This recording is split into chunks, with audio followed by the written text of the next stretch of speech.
ఖమ్మం జిల్లా సత్తుపల్లి పట్టణంలోని స్థానిక లక్ష్మీ ప్రసన్న ఫంక్షన్ హాల్లో సత్తుపల్లి నియోజకవర్గ తెలుగుదేశం పార్టీ ముఖ్య కార్యకర్తల సమావేశం మరియు తిరువూరు నియోజకవర్గ తెలుగుదేశం పార్టీ అభ్యర్థి కొలికపూడి శ్రీనివాస్ పరిచయ కార్యక్రమం జరిగింది। ఈ కార్యక్రమానికి ముఖ్య అతిథిగా తిరువూరు నియోజకవర్గ బీజేపీ జనసేన పార్టీలు బలపరిచిన ఉమ్మడి తెలుగుదేశం పార్టీ అభ్యర్థి కొలికపూడి శ్రీనివాసరావు, ఖమ్మం జిల్లా తెలుగుదేశం పార్టీ అధ్యక్షులు వాసిరెడ్డి రామనాథం, జిల్లా మహిళా అధ్యక్షురాలు మందలపు రజని మరియు జిల్లా నాయకులు, నియోజకవర్గ కార్యకర్తలు, అభిమానులు అధిక సంఖ్యలో పాల్గొనడం జరిగింది। ఈ సందర్భంగా కొలికపూడి శ్రీనివాస్ మాట్లాడుతూ, ఇది సత్తుపల్లి కాదు, తెలుగుదేశం కంచుకోట సత్తాపల్లి అని, ఇక్కడ ఎమ్మెల్యే అభ్యర్థిగా ఎవరున్నా గెలుపోటములు నిర్ణయించేది తెలుగుదేశం పార్టీ అని అన్నారు। ఈ కార్యక్రమంలో పోట్రు వెంకట రామారావు, సరస్వతి, తిమ్మిడి రాంబాబు, రమ్య, వెనుకొండ రమేష్, బొంతు భాస్కర్రావు, విజయలక్ష్మి, కాకర్ల రంగారావు, తుమ్మలపల్లి రాజేశ్వరరావు, మల్లూరి మోహన్, రాచర్ల చంద్రశేఖర్, ఉండగల శ్రీకాంత్, కొంగల చెన్నకేశవ, గుత్తా వెంకటేశ్వరరావు,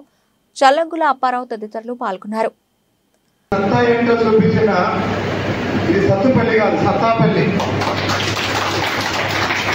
సాధారణంగా ఒక పార్టీ కార్యకర్తలు ఆ పార్టీ నాయకుడిని గెలిపిస్తారు, కానీ సత్తుపల్లి కార్యకర్తలు, తెలుగుదేశం కార్యకర్తలు ఎవరినైనా గెలిపించగలరు।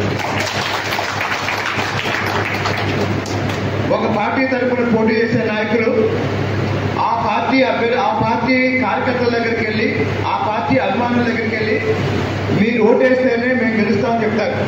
కానీ సత్తుపల్లిలో ఏ పార్టీలో పోటీ చేసినా తెలుగుదేశం పార్టీ ఆఫీస్కి వచ్చి మీరు ఓటేస్తేనే, మీ మద్దతు ఉంటేనే, మీ ఆశీర్వాదం ఉంటేనే గెలుస్తామని చెప్తారు। కాబట్టి నేనేమనుకున్నానంటే, ఇప్పుడు సత్తుపల్లి ఎమ్మెల్యే తెలుగుదేశం ఎమ్మెల్యే నేను అనుకుంటున్నాను, అవునా కదా?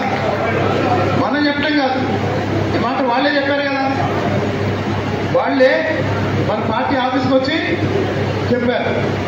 తెలంగాణ ఎన్నికల ముందు నేను రేవంత్ రెడ్డి గారిని కలిశాను।